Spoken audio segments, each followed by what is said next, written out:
What is happening, Magnus sites? Let's see what the nerdrotic thought. This should be interesting, shouldn't it? I'm sure he'll... I love doing these reactions to different people because we all have a very similar take, but at the same time, different takes on certain things, you know?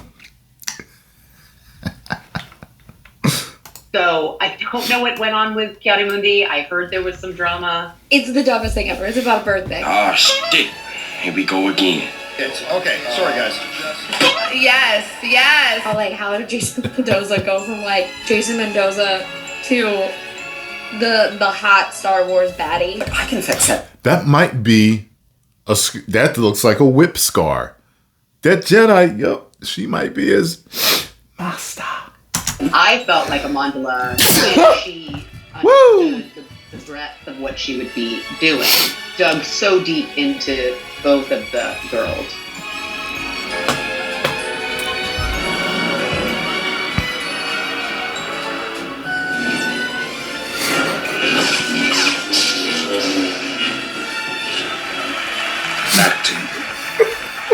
Indara closes her eyes with intense focus. Meanwhile, the witches maintain their spell. Her face... By the way, I think this might be some type of callback to the Matrix. Think about it. Trinity's in this. And when you get disconnected from the Matrix, what happens? You die. Abruptly, at least, or without doing the proper process, right? She disconnects all those witches abruptly. Bam! Just like that. And they all die. That doesn't even seem like that's supposed to happen. Maybe that's some type of callback to the Matrix. Tensed, Indara purses her lips and turns her head to one side. In the common room, the witches all collapse into a lifeless heap. You have received horrific racist backlash, including threats, and what you call intolerable racism. That is your quote. Can you talk about that a little bit, and what has that been like? I dropped a diss track. That's what I heard. When do you decide to utilize discipline to not engage in a reactive way to hatred? And when do you decide to engage in honor by honoring your values and your belief system?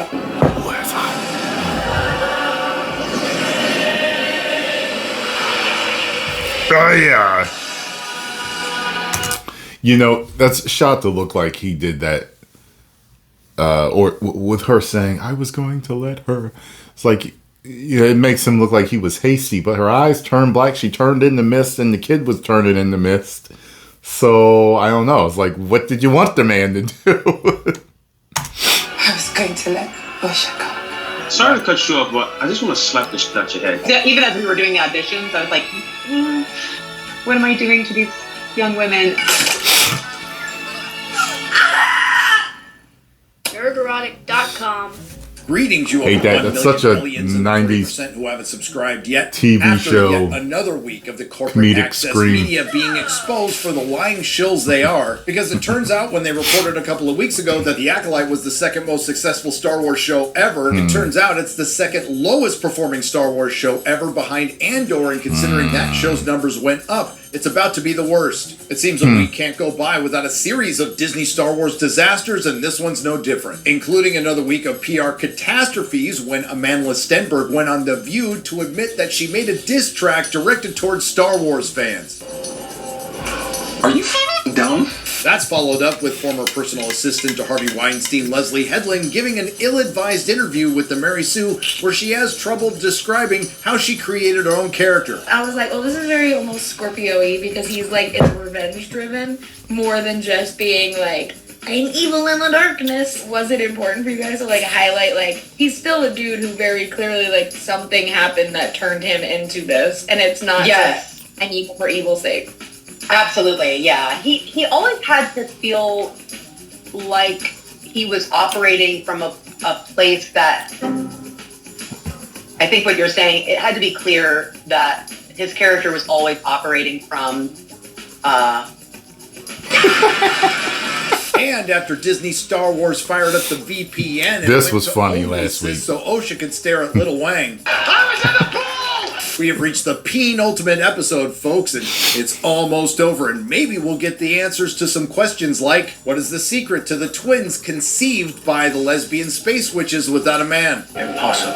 How does a stone structure catch on fire? Impossible. Will we find out why Jedi Master Maurice Gibbs self-deleted? Will that guy from Squid Game finally tell us what part he had to play in all this and more? And we did not find out why he self-deleted. That's so strange.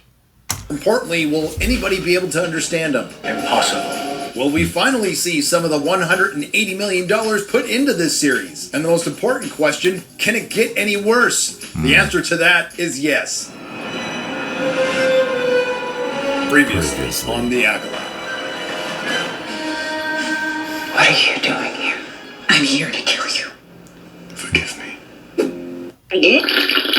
Ascension is about walking through fear. It is about sacrificing a part of yourself. Where is their father? They have no father. Down with the patriarchy. And what happens if the Jedi discover how to create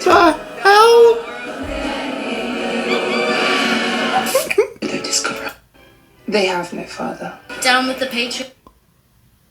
What in the hell? Oh my god.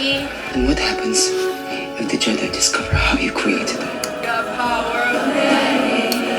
Okay. As predicted, we get another entire episode that's a flashback, making it a prequel within a prequel to the prequels. The Jedi collectively, acting as a surrogate for the audience, are in search of a plot with metal detectors. And I can hear you now, they didn't even bother changing the metal detectors that much, and you'd be right, but cut them a break. Disney only had $180 million for this show. It turns out the room temperature IQ Jedi have been on Brendok for 7 weeks, investigating why there's plant life on a planet where 100 years previous there was none due to a hyperspace accident. What kind of hyperspace accident? Don't know. How did the room temperature IQ Jedi not notice the giant base on the top of a mountain?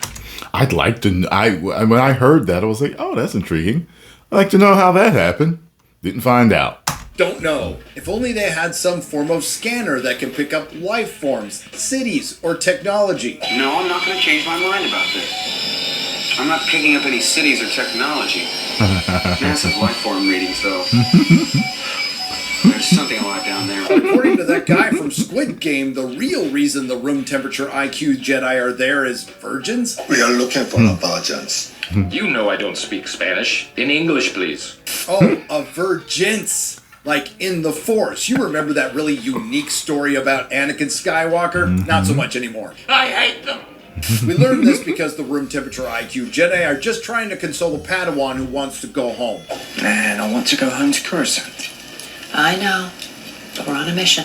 We also learned that that guy from Squid Game doesn't have a Padawan at this point. That's why I have a Padawan and you do not. The previous 2 clips will be important for later. The next couple of minutes are spent with that guy from Squid Game going back and watching episode 3. At this point, I'll tell you, within this 30-minute episode that costs an average of $22.5 million is filled with repurposed and... Isn't that insane that they cost that much?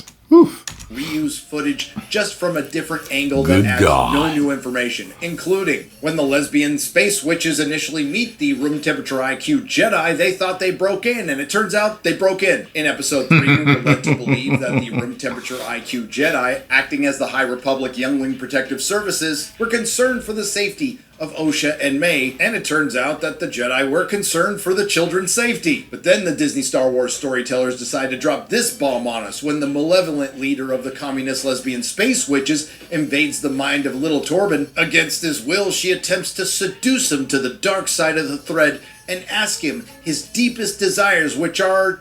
he wants to go home. That's it. Something we already knew from earlier in the episode, and that scene was bookended by a repurposed scene from episode 3. Within a series, and forgive me if I haven't mentioned this before, that cost $180 million. Then things get really creepy when Sol mentions he has some sort of connection with Osha. Dara, I feel a connection to Osha. So, testing the twins is not something we can take seriously. Osha's too old to join the order. I feel she's meant to be my Padawan. Which gives me the same vibe as this from Obi-Wan Kenobi. You're 10 years old. But you won't always be. You are a fast mover. Please have a seat right there. Anyway, Since most of this is a rerun of episode 3, let's get to the new information, which isn't much. A room temperature IQ Jedi decided to test the young, diverse female. I get a feeling that is going to be the funniest thing in this video. That's the landmark joke for this video. There's always one that makes me really laugh. Antagonist and the young, diverse female protagonist just to buy themselves time to contact the Jedi Council. At least you could obtain those very important blood samples, which will come up in just a second. The Jedi Council responds by saying they are not allowed to take the girls, which really upsets that guy from Squid Game. But Osha paused. After you coached her, you have formed an emotional attachment to her. That is not what's happening here. Then the blood tests of the young, diverse female antagonist and the young, diverse female protagonist come back from the Jedi Council, telling the Jedi what the audience already knows, that the twins were conceived by a coven of communist lesbian space witches without a father. What we didn't know is it's one consciousness split into two people, yes. Which makes sense because star Amandla Stenberg, plays who them doesn't both appear in this exactly the episode, same, is playing two characters exactly the same way. The symbionts the same. Even identical twins would have different symbionts. The twins were artificially created? Maybe by tapping into a power dense enough to split one consciousness into two bodies? This is it. Young Torben has it right. This is it. Just attach the file and hit send, and you have your proof. Call in the reinforcements. But no, in the grand tradition of the Forces Female Disney Star Wars, two characters do something inexplicably stupid, and in this case, big surprise, it's the men. Jedi Master weak incompetent male is so desperate to go home that he's willing to kidnap two girls to get proof of something they already have. At this point, horny lesbian space witch of the Coven of Communist Witches instructs young diverse female antagonist to stop young diverse female protagonist. Everyone in the castle made of flammable stone, setting off a series of events that turns this into the Waco of Disney Star Wars. And for those of you who thought there was a lot more to make, that's definitely Darth Maul's mom. And she's got a staff and everything. Come on, it's Darth Maul's mom. Setting fire to a stone structure, we learned that May accidentally sets fire to a stone structure. Brought to you by the people who gave you Fire in Space. Now the show is trying to present the Jedi as the bad guys, but to be fair to the Youngling Protective Services, this is clearly a coven of evil, all-female lesbian space witches. Well, how about that? So wait a minute, what? Female lesbian space witches. Oh, wow! So the JATF tries to de-escalate the branch to lesbians and everything. I've never seen that movie, by the way. Lesbian space witch attacks Elliot Page, young diverse female antagonist, who that guy from Squid Game thinks is young diverse female protagonist, screams. This is followed by diverse girl boss of the Coven of Communist Lesbian Space Witches turning into a smoke monster. Black girl magic! Who gets killed by that guy from Squid Game when she decides to rematerialize around a lightsaber.